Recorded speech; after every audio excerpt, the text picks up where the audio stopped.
my art. So thank you so much for coming. And also, before I get started, thank you to all of my family who helped make all of this happen. My mom and dad has been just working tirelessly for months, getting the place to where they feel like they can have people over and actually be able to look at it and not feel embarrassed. And then my siblings and cousins who came in a little bit earlier and helped us get this all set up. Thank you so much. What? It's just been a beautiful evening. And God made it not rain, so that was nice. It was looking a little touch and go there for a little while. But I wanted to share a couple of things with you guys because the questions that we are always getting are, how did the wedding go, and how's Montana, and how did you end up in Montana, and what are the plans now, what's going on with Jenny's visa. So we wanted to share a bit about that. And I'm not going to make Jenny talk because she doesn't.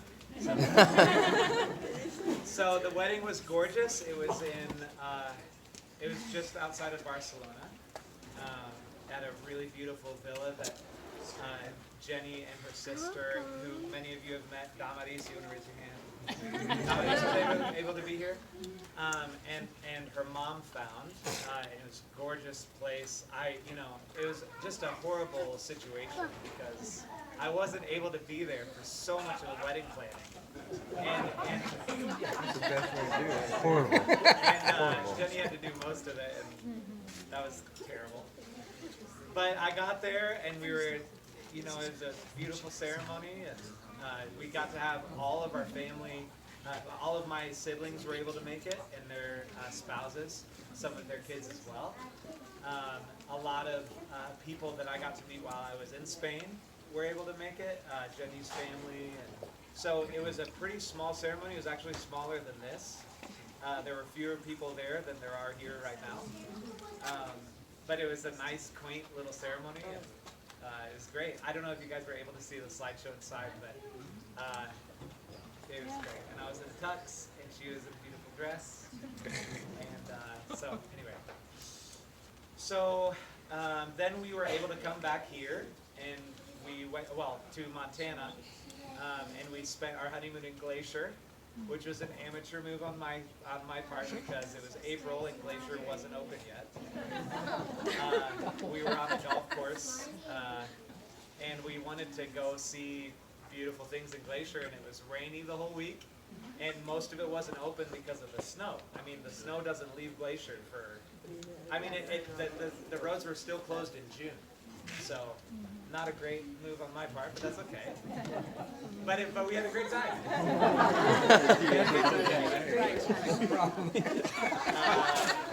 Redo. And then Any more? planning to do the redo in Hawaii. So then we had another week together. Jenny came back with me to Missoula and got to kind of see what life would be like there. It was very cold. She was very depressed about how cold it was. And then she had to go back to Spain because she had to finish her semester. So she was back in Spain for about 6 weeks, which was terrible. I keep saying that I thought the distance would get easier as we got more used to it. And it just gets harder and harder, and it was an awful 6 weeks. But then she came back, and it was wonderful again. So she came back in mid-June, and unfortunately, she wasn't able to come back with her visa, which would allow her to stay here on a permanent basis. So we're still working on that, but she can be here for 90 days, which means mid-September, and then she'll go back to Spain.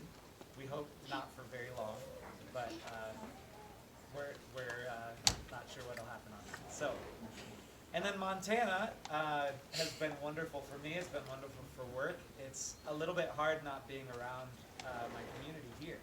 I got, the couple of years that I spent here when I came back from Spain were really meaningful years for me, getting reconnected with this community and reconnected with First Baptist and with another church in Springfield. And so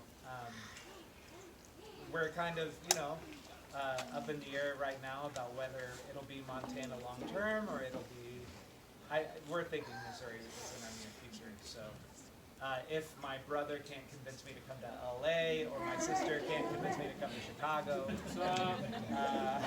No, stay in Missouri. so yeah. So that's where we're at right now, and we're just amazed at God's grace in all of this process, and really happy to have found one another, even when we're frustrated and yeah. So I wanted to answer those, like, those are the main questions that I get. What are you guys doing in Montana? I'm working with a bank there. Are you going to stay there long term? No. So we have a great announcement to make. What? No. Not yet. Just kidding. We said next month. Okay, so Wes thinks I should also tell the story of how we met. I put it on that webpage, but people don't read. Okay. Insulting. So I'll tell the story of how we met, and then I'll let you guys go. And continue to enjoy. You don't have to leave. But so we met because I was in Spain. Did you read it, for 4 Ryan? years as a missionary. No, Many of you you didn't. were supporters of mine while I was there. And she was dating a friend of mine, and I was dating a friend of hers. And she actually, so she vacated the apartment that I moved into. And then, and so that's about how, that's when I met her. And I met her and I was like, that girl's beautiful and I'm attracted to her and I don't know why, but that's not okay because I'm dating somebody and she's dating somebody, so I'm going to treat her, coldly, and I won't pay any attention to her, and that's what I did. And so initially when we met, I found this out yesterday actually as we were talking around the table. She thought that I was an attractive guy and started trying to convince her sister to date me. So we were on the same page there. And so anyway, so I avoided her and she didn't know why. And months passed. And I broke up with my girlfriend and she broke up with her boyfriend, and it had nothing to do with one another. Geez, I came back to the States, and 2 years passed. Well, actually, she also ended up living with my ex-girlfriend, and I ended up living with her ex-boyfriend for a little while.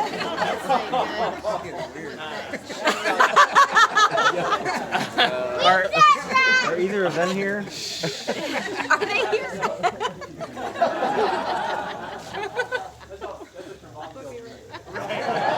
No, they got married too.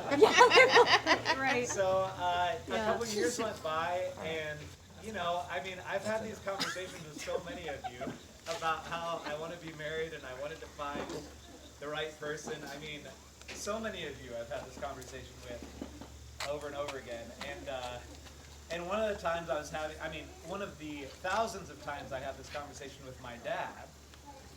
He was like, Ian, if I were your age and I were single, and there was a girl in Spain that I was interested in, I'd be on the next plane over there. And I was like, geez, there was a girl.